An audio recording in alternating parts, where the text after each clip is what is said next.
Well, thank you very much, everyone. Thank you very much,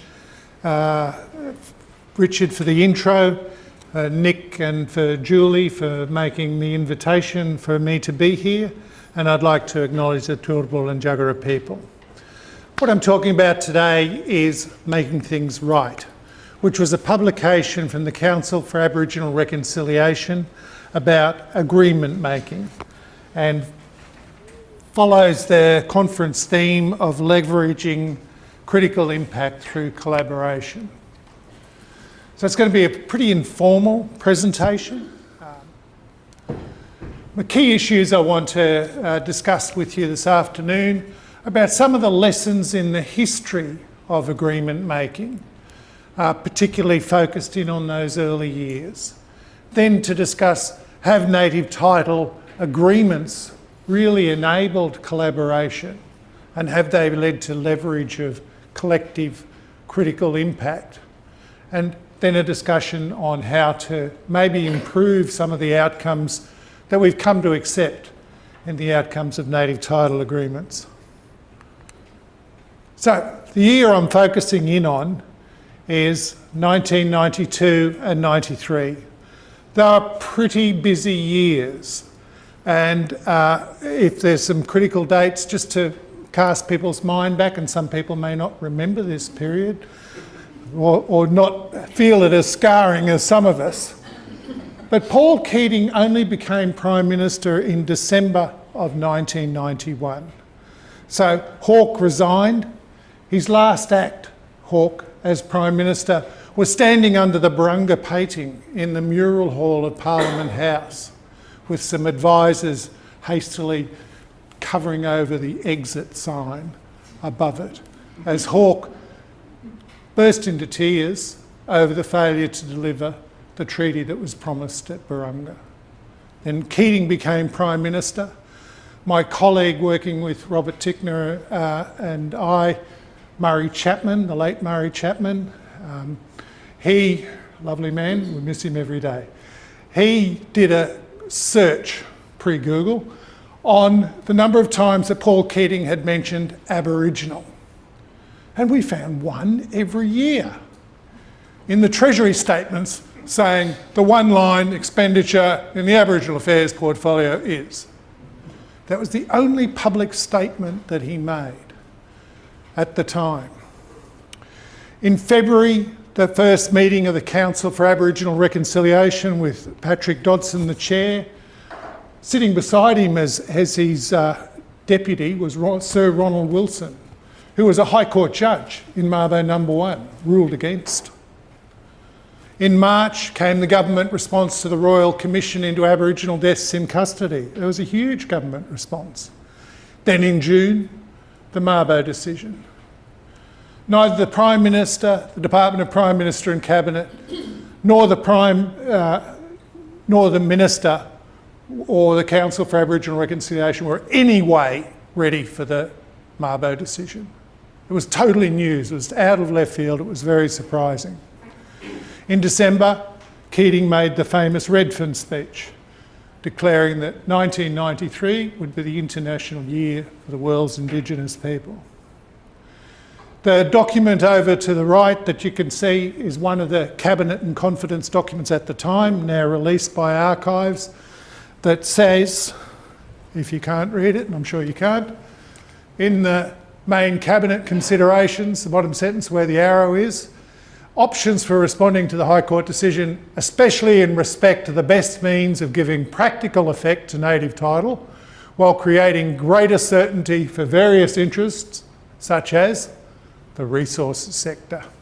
So creating certainty for the resources sector was a major focus of this year of 1992 and 1993.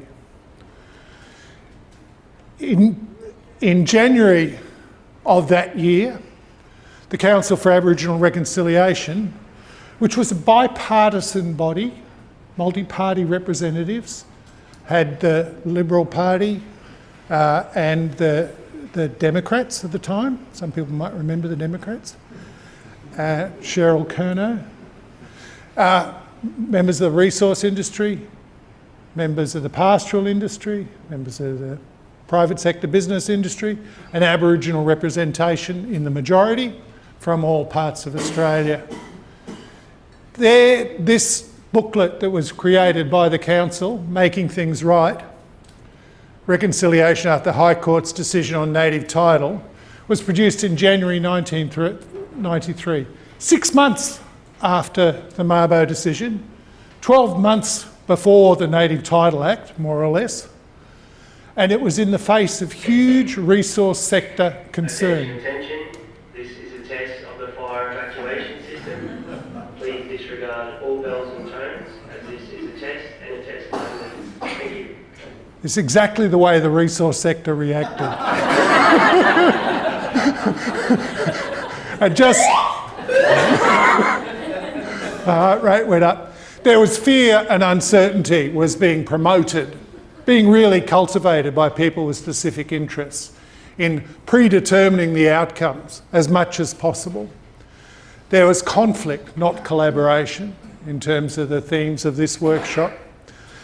Tim Fischer said, "I'm not going to apologise for the 200 years of white progress in this country. I will take on and fight the guilt industry all the way." This was after initial quietude, but the National Party burst out of the blocks with that statement. He argued that the ramifications of Mabo may place in jeopardy so many mining projects across the Northern Territory and Western Australia that the mining companies asserted that a flood, a deluge of land claims would inhibit mining in Australia, contrary to the national interest, putting a brake on the country and a brake on the economy and breaking Australia up, Tim Fischer said. Words to that effect. The Australian Mining Industry Council, now known as the Minerals Council of Australia, took out full-page advertisements. So in the midst of all this, the Council for Aboriginal Reconciliation opined that there were 3 major tracks to achieving certainty in the future. First, you could wait for further court decisions to clarify who has native title and its extent. This is a real option. Okay, government should sit back and just wait for the courts to rule where native title is and isn't. And to an extent, that has shaped a lot of the future of the Native Title Act. Second is government action. Government action would define the meaning and location of native title. Declare it, codify it, and leave it up to the states to manage in the land resource system. Or the third option was agreement making, where Aboriginal and Torres Strait Island people and other parties could negotiate agreements. Well, what sort of agreements were we talking about? The resolution of land use and ownership would be through agreement after negotiation between informed and equal parties. Options for a formal agreement include local documents. The City Council could sign something. National laws or policies could be an option. Agreements between individuals or groups. Agreements enshrined in legislation. Or, this was the optimism of the era, agreements enshrined in the Constitution. What a good idea that was. Council for Aboriginal Reconciliation in 1993. But that issue was key to the negotiations around the response. There was a year of negotiations. There was conflict. There was consultation. There was negotiation. There was a slide. A year of conflict. The mining industry. We've mentioned before Australian Mining Industry Council, AMIC, but there was also the petroleum producers. They had their separate position. The gas companies had their separate ones. And the mining industry was positioning itself fairly carefully to avoid being the enemies of progress. But behind the scenes, in the early phases, they were lobbying hard. And we'll get to where they came to. Pastoralists. Pastoralists were represented by the NFF in particular, but also different state and territory bodies all had different views. And the farmers were paranoid, concerned about the fact that Aboriginal people might want access and entry onto their pastoral leases. I can remember Noel Pearson in a TV interview patiently explaining, with Kerry O'Brien hosting and some Farmers Federation guy, that no, you've already got access rights. They already exist in most states and territories. What if someone wants to come in and get a didgeridoo out of my place? Can I say no? Well, what's the existing law? What are the existing rights? What does it say? There are state and territory governments and a range of opinion and views in the state and territory government, with the particular problems coming from Victoria. Jeff Kennett said every backyard is open to native title claim. Every backyard, you mark my words. He later apologised for that remark and said he didn't really mean every backyard. Western Australia was the most difficult. They had special circumstances. We've got the largest area of unalienated Crown land. We've got the largest area that would be subject to claim. We've got the largest mineral sector. And the national solution won't meet our interests. It's not an unusual position for Western Australia to take on any national policy reform issue, but it was strongly held at the time and right through to the bitter death, including a separate High Court challenge, if people don't recall that. The government departments, of course, there was a whole of government view. Not. There was trench warfare inside Canberra around the different portfolios and departments, with the Department of Agriculture, Fisheries and Forestry, the Department of Mining and Resources, Prime Minister and Cabinet, Treasury, Finance, all taking different views into the negotiation, different arguments. And there was ATSEC. ATSEC was a Department of State as well as an independent commission. So it was providing commentary wearing two hats. It was difficult for the people that were involved. Wearing the hat of advising the Minister for Aboriginal Affairs to take a particular view into Cabinet, and advising the Commissioners to take a particular view into negotiation. And the differences were quite remarkable. There was conflict within the Labor Party. We'll come to more of that later. Conflict with the Liberal Party, within the Liberal Party, conflict with the Nationals, conflict between the Nationals and the Liberal Party. See, that just doesn't happen anymore, does it? And the Democrats. Remember the Democrats? Who does remember the Democrats? Oh, okay, that's good. Okay, and then there were the Aboriginal and Torres Strait Islander representatives. And they divided in the negotiations with the Prime Minister started to put together into the A team, the B team, and others. And the others are a critical group because they saw no representation in the negotiation. They saw themselves as unrepresented, no voice, no arguments. And some disinterested too, Aboriginal Provisional Government. I wanted to reflect a bit when I was preparing this. I was struck by the way in which the Prime Minister shifted his views. Remember, this is the Prime Minister that didn't know how to spell Aboriginal at the start of his Prime Ministership, and then comes in to a whole different view. Where in the Redfern Statement, December 1992, he said, "Mabo establishes a fundamental truth and lays the basis for justice. It will be much easier to work from that basis than has ever been the case in the past." And he kept coming back to that as truth as the basis of claim, truth as the basis for recognition and rights, rather than largesse of government. And this is something, when we look at agreement making around Australia today, that truth of ownership that is critically important. Then when the negotiations with the A-team, most of whom are pictured there, started to break down in early 1993, he said, "I doubt whether Indigenous leaders would ever psychologically make the change to come into a process, to be part of it, and to take the burden of responsibility which went with it, whether they could ever summon the authority of their own community to negotiate for and on their behalf." That was the low point of negotiations. It was known as Black Friday. And then in the second reading speech introducing the legislation in November, December, he says, "Mr. Speaker, some seem to see the High Court as having just handed Australia a problem. The fact is that the High Court has handed this nation an opportunity." And then in 2011, he accepted an invitation to speak to the Lowacher O'Donoghue oration.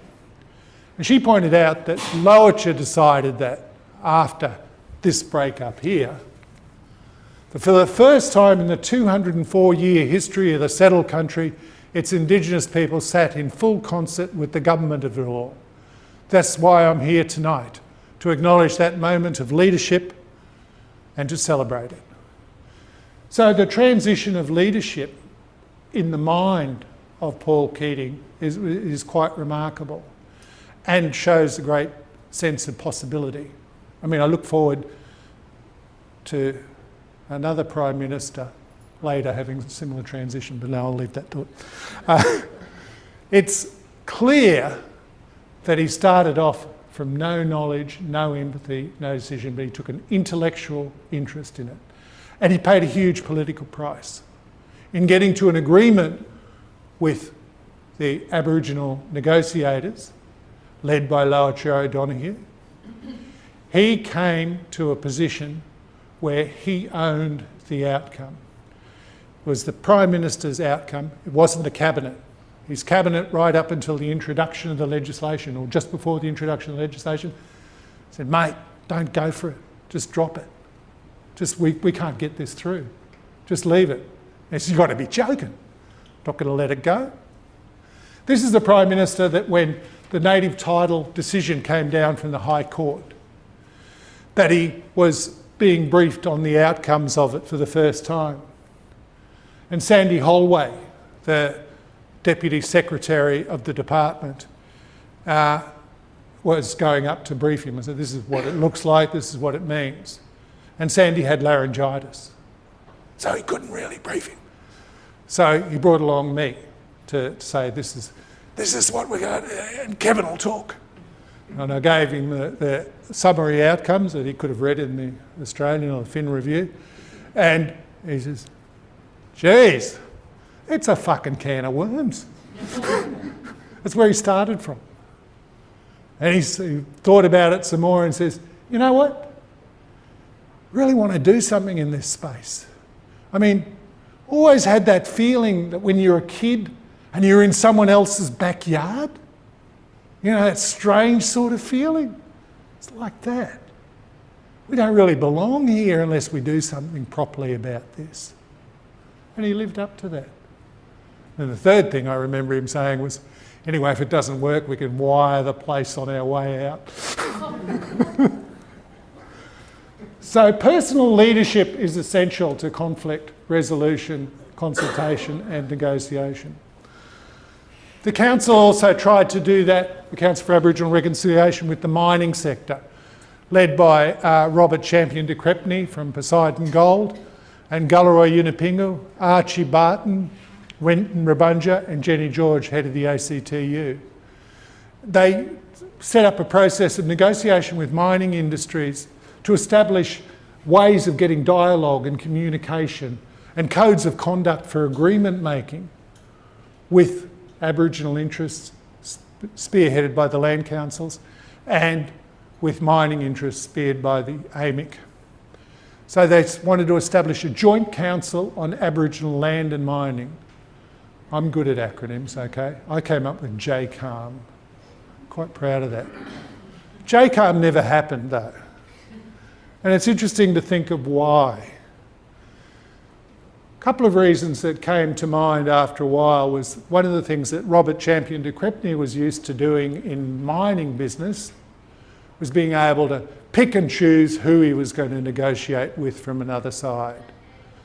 So he was dealing with the nominee of the land councils, Tracker Tillmouth. And he found Tracker a bit difficult. Unusual, I don't know why. Sorry? Okay, so he said, no, Land Council have to get another nominee. So the JCAM never met. And no one, well, they did meet, but it was perfunctory.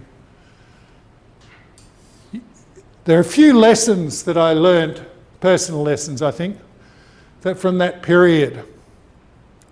The only deal that sticks is when there's something in it for everyone. That was the late Rick Farley was saying that. And it's one of the reasons the pastoralists got a better passage of legislation than the miners, because he was interested in making deals that stick. And the other line he used was, dealing with the Aboriginal population, they're not going to go away. We are. So you've got to make deals that stick. You can't choose who you're negotiating with. Negotiating from a position of rights is always more powerful and strong than negotiating from a position of relying on the generosity of who you're negotiating with. That governments can change the outcomes of any negotiation process at its pleasure and in its own time. And that's a reality that people have to bear in mind in negotiating agreements that have got government as a party. It's always just a fact of sovereignty. And the final thing is never underestimate the internal conflict and the passion and aggression that is played out internally, even with everyone on the same side. We slip through to native title agreements now, post the Native Title Act, and post the passage of the bucket loads of extinguishment legislation that led to the Indigenous Land Use Agreement. And I'm here looking through the work that the University of Melbourne, under the leadership of Marcia Langton, have done on agreements, treaties and negotiated settlements, their database and website project, which I recommend to people. They've counted some 4,000 agreements that have been signed since 1993, with substantial Indigenous employment and enterprise outcome. That there's been a transformation from the acrimonious conflict that was of the time I described to mutually beneficial agreement making. Now they argue that there's a positive approach by minerals companies fostering respect for Aboriginal culture and history and delivering tangible socio-economic benefits. There are thousands of agreements collectively amounting to a bargain with Indigenous people over the use and access to land. Now, this is a very positive portrayal, in summary, of some 4,000 agreements, and there are some who may beg to differ in the quality of those agreements and the quality of the outcomes and the quality of the employment benefits, in the quality of the financial benefits. And maybe there's some truth in the view that some would hold that really the agreements have got most native title agreements have got such problems that they are not sustainable in the long term, that they're not transformative, that they're more about netball bibs than about access to country, and that they become the sites of internal conflict with Indigenous landholders. And I would tend towards agreeing with a lot of that. But the University of Melbourne is arguing that these agreements are the social licence for the minerals industry to operate in or near Aboriginal communities, and the social licence is achievable. I'd recommend also looking, but time doesn't give it to me, to Kieran Afakale's work showing weaknesses in the statutory system of agreement making that requires reform. Some of the issues that require reform that have been outlined by Professor Langton at a Minerals Council presentation in 2016, From Conflict to Cooperation. Power imbalances. Yep, weaker party, lesser party, who gets a good deal? The resources and capacity of native title corporation and prescribed bodies corporate. It's a fundamental issue that needs to be addressed. Monitoring compliance with agreement, that these are concerns that they have. There's a lack of implementation plans. You don't see what's going to be delivered when. That the agreements aren't transparent. So there's only some 40 of those 4,000 that you can actually get copies to publicly, as I understand it. The short-term agreement horizons. The negotiations that were being carried out in 92, 93 were long-term agreement horizons about shaping the country into the future. And the important one, that the agreements where policy reform is needed, is managing internal conflicts and interests. That's not just Indigenous conflict and interest, by the way. So they had an agreement in Duke and George. They had an agreement between PKKP that was long-standing, that had been approved, had been endorsed. But the take it or leave it basis of that agreement is characteristic of a lot of, or many of the agreements that are there. The PKKP, now I'm quoting from this good-looking dude here, Warren Inch, who's a member for Kennedy? No, that's Katter. So, Leichhardt, thank you very much. It's all slipping away from me. Who chaired the Joint Standing Committee on Northern Australia. The title of their report, the Joint Standing Committee, that was released in November, was Never Again. Well, I don't know. I hope that's true. But in the agreements, I'm only focusing in on the aspects of agreement making that led in part to the destruction of 40,000 years of heritage. They were required, the Indigenous organisation, to give up their rights to contest company decisions. They were required to give up their right to raise concerns. They were required to give up their right to use Commonwealth or state legislation to protect heritage sites. Now, there are other problems, West Australian government problems, Aboriginal organisation problems, Commonwealth government problems, Commonwealth Minister for the Environment, Commonwealth Minister for Aboriginal Affairs, that led to it. But I'm focused in on the agreement making. They signed an early fixed agreement with the traditional owners that advantaged the mining companies and locked it into place before heritage surveys had been carried out. Free, prior and informed consent was not applied. That consent requires an ongoing process of review and engagement with traditional owners. And the role of the National Native Title Tribunal as umpire was reported in by Warren Inch's committee. The playing field for agreement making is never level. That's a quote from not a party political report, Joint Standing Committee on Northern Australia. Playing field for agreement making is never level.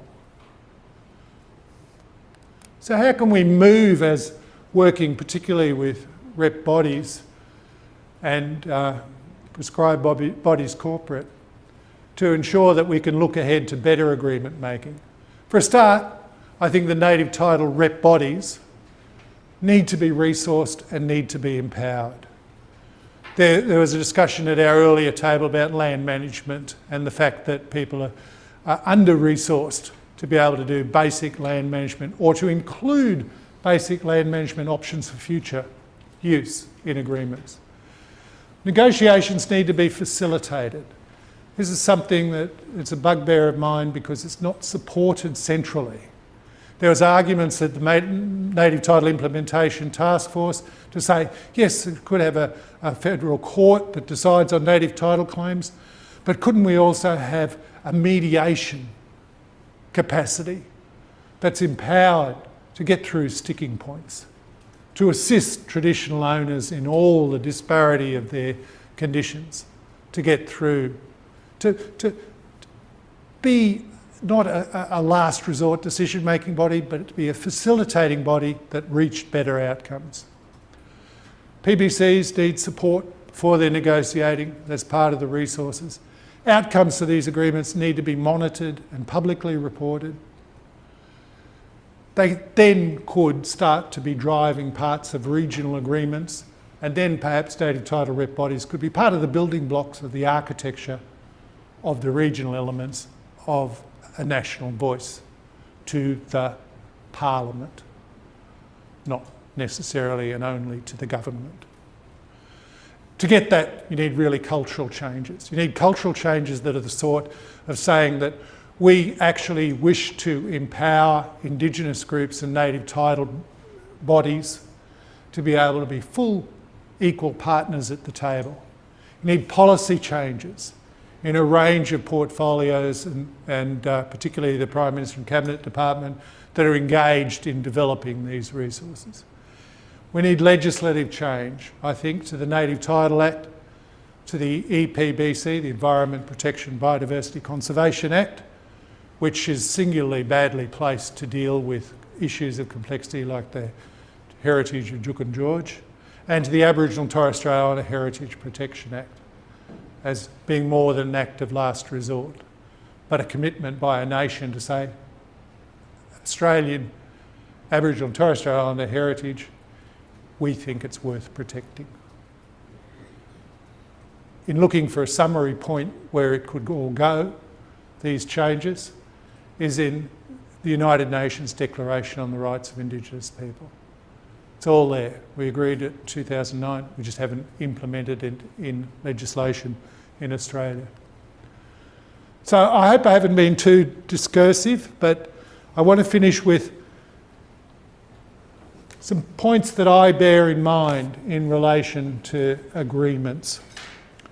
A, authority. Authority to deliver results, authority to negotiate. G, governance, to support outcomes and deliver. R, resources, to build a position to facilitate the results. AGRE, engagement of the community, engagement of all stakeholders. And AGREE, see what I did there? Agree? Equality of negotiation, stakeholders and sharing of power. Thank you very much.